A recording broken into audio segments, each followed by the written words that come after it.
Pernah kepikiran nggak soal perjalanan besar kita? Maksudnya dari cuma setetes air sampai ke takdir akhir kita nanti.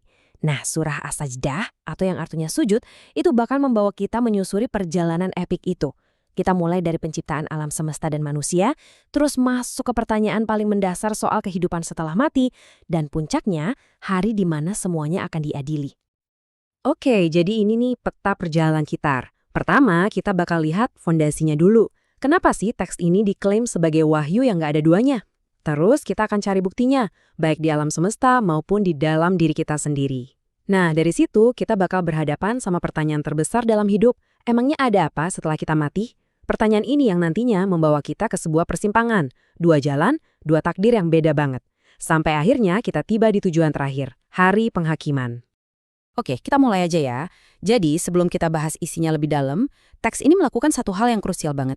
Dia negasin dulu otoritasnya. Maksudnya, dari mana sih pesan ini datang? Dan kenapa kita harus dengerin? Coba deh bayangin ada sebuah kitab yang pas dibuka langsung ngasih klaim paling berani. Yang lagi kamu baca ini datangnya langsung dari penguasa seluruh alam dan gak ada keraguan sedikit pun di dalamnya. Wah, ini bukan basa-basi pembukaan ya, ini fondasinya. Dari awal banget, teks ini seolah menantang kita buat ngelihatnya bukan sekedar kata-kata manusia, tapi sebagai kebenaran yang absolut. Terus, buat apa sih pesan sekuat ini diturunkan?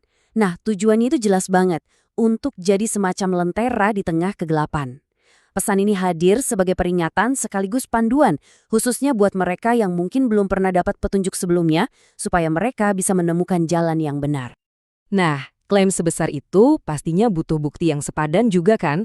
Dan enaknya, teks ini tuh nggak nyuruh kita buat percaya gitu aja. Malah sebaliknya, kita diajak buat buka mata dan lihat sendiri buktinya di sekeliling kita. Ya, di dalam karya-karya Sang Pencipta. Bukti yang pertama, kita diajak melihat ke skala yang super besar, skala kosmik.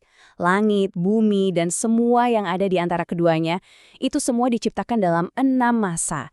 Jadi ini bukan sesuatu yang simsalabim atau terjadi secara acak ya. Ini adalah sebuah proses yang nunjukin kalau ada desain, ada kekuatan, dan ada keteraturan yang luar biasa di balik semua yang kita saksikan. Nah, dari keagungan kosmos tadi, teks ini ngajak kita pulang ke keajaiban yang paling dekat sama kita, ya diri kita sendiri. Coba deh kita lihat perjalanannya yang luar biasa ini. Kita berawal dari tanah yang sederhana, lalu jadi setetes cairan, terus dibentuk dengan begitu sempurna.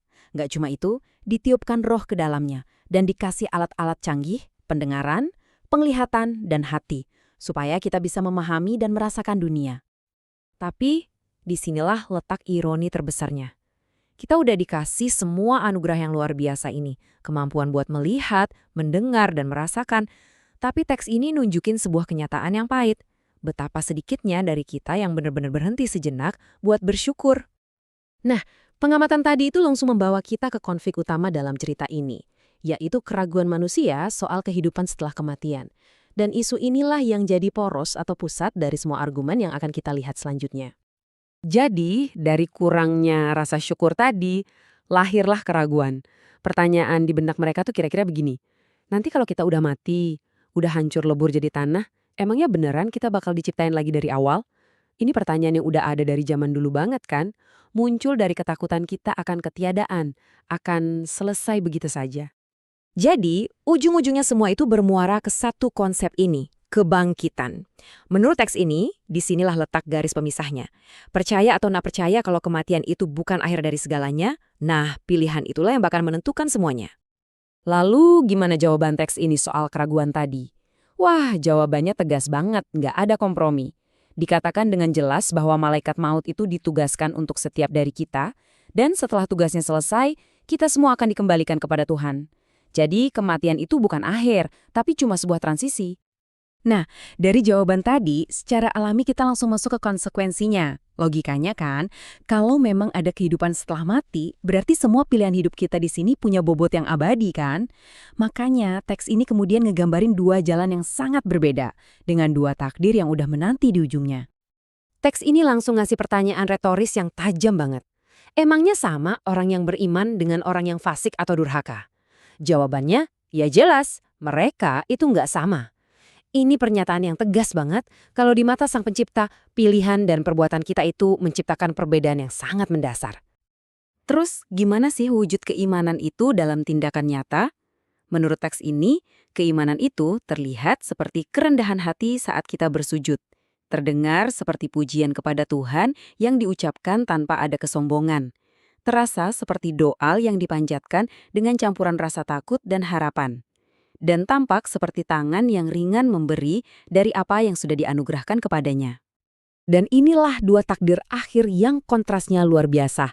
Di satu sisi, ada ganjaran yang saking besarnya, nggak ada satu jiwa pun yang bisa ngebayangin. Sebuah kebahagiaan yang sengaja dirahasiain, kayak kejutan gitu.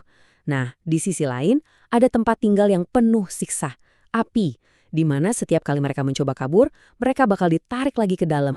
Kalimat ini benar-benar menggarisbawahi tema pertanggungjawaban, jadi hukuman yang mereka terima itu nyambung langsung dengan apa yang mereka ingkari dulu. Apa yang dulu mereka anggap mustahil, sekarang jadi kenyataan pahit yang harus mereka hadapi.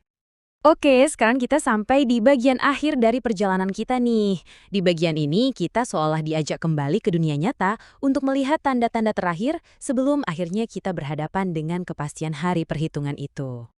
Di sini, teks ini sekali lagi minta kita buat melihat. Pertama, lihat sejarah, ada reruntuhan peradaban-peradaban masa lalu yang hancur. Kenapa? Karena kesombongan mereka. Terus, lihat juga ke alam. Gimana tanah yang kering kerontang bisa hidup lagi cuma dengan air hujan menumbuhkan makanan. Keduanya ini kan cermin yang jelas banget akan kekuasaannya. Teks ini kemudian menegaskan, nanti pada hari kemenangan atau hari keputusan akhir, keimanan dari orang-orang yang dulu ingkar itu gak akan ada gunanya lagi buat mereka. Jadi ini adalah momen yang final yang menentukan segalanya. Di titik itu, pintu kesempatan udah tertutup rapat. Iman yang datangnya telat gak akan diterima, dan gak akan ada lagi penundaan waktu. Dan disinilah kita sampai pada penutup yang luar biasa. Teks ini diakhiri dengan sebuah pernyataan tentang penantian bersama. Maka berpalinglah dari mereka dan tunggulah. Sesungguhnya mereka juga sedang menunggu. Ini seolah-olah bilang pada akhirnya kita semua ini penunggu. Orang yang beriman menunggu janji Tuhannya, dan yang ingkar pun menunggu konsekuensi dari pilihannya. Semua sedang menantikan akhir dari cerita ini. Dan kita akhiri pembahasan ini di sini dengan sebuah pertanyaan tajam yang dilontarkan oleh teks itu sendiri. Setelah semua bukti dipaparkan di alam semesta, di dalam diri kita, dan dalam sejarah, satu pertanyaan terakhir ini seolah menggantung di udara. Jadi, kenapa mereka tidak memperhatikan? Sebuah pertanyaan yang mungkin bukan cuma buat mereka di masa lalu, tapi juga buat kita renungkan sama-sama hari ini.